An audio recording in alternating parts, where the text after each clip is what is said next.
안녕하세요. 반갑습니다. 오늘도 하나님 말씀으로 하루를 시작하는 모닝빵에 오신 여러분들 주님의 이름으로 환영하고 축복합니다. 언젠가부터 컨트롤 타워라는 말이 많이 사용되기 시작했습니다. 컨트롤 타워란 일의 전체 과정에서 이 중심적인 역할을 하는 사람이나 어떤 조직을 말합니다.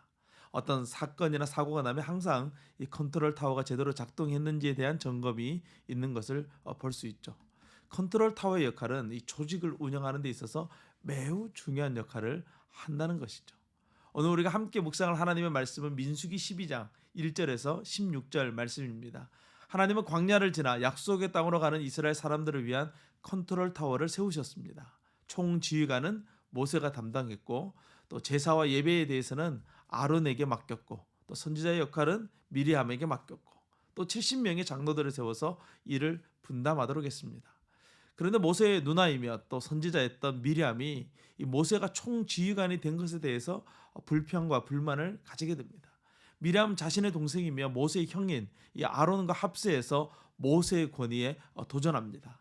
이들이 모세의 권위에 도전하면서 내세운 것은 두 가지였는데, 하나는 이 모세가 구스 여자와 결혼을 했다는 거예요. 여기서 구스는 에티오피아를 말합니다. 모세가 흑인 여성과 결혼한 것에 대해서 문제 제기를 하는 것이죠. 또한 자신들도 하나님의 음성을 듣고 있음을 이유로 해서 이 모세의 권위에 도전을 합니다. 광야의 여정은 시작한 지 얼마 되지 않아서부터 계속된 위기에 봉착하게 되는 것이죠. 컨트롤 타워에 문제가 생겼습니다. 결국 하나님께서 직접 상황을 정리하십니다. 사람들은 자신들이 컨트롤 타워라고 생각하지만 사실 교회의 컨트롤 타워는 하나님이시죠. 하나님은 모세가 총지휘관이 될 수 있는 이유에 대해서 말씀해 주십니다. 먼저 모세는 온유한 사람이라는 것입니다. 그는 지휘관이 될 만한 성품을 가지고 있다는 것이죠. 다음으로는 모세는 하나님이 선택한 사람이라는 거예요. 하나님은 이스라엘 백성들을 이끌 사람으로 모세를 선택했습니다. 마지막으로 모세는 하나님과 직접 대면할 수 있는 은혜를 덧입은 사람입니다. 하나님을 직접 대면하는 것은 사실 사람이 감당하기 매우 어려운 일입니다. 모세는 그 두려움과 그 위험을 감당해내는 특별한 은혜를 입은 사람이라는 것이죠. 모세의 권위에 도전하는 것은 곧 모세를 세우신 하나님의 권위에 도전하는 것과 같았습니다. 그래서 미리암은 문둥병에 걸리게 되고 이 7일 동안 진영 밖으로 쫓겨나게 됩니다. 모세는 미리암을 위해서 기도했고 하나님은 모세의 기도에 응답하심으로 미리암을 회복시켜 주십니다.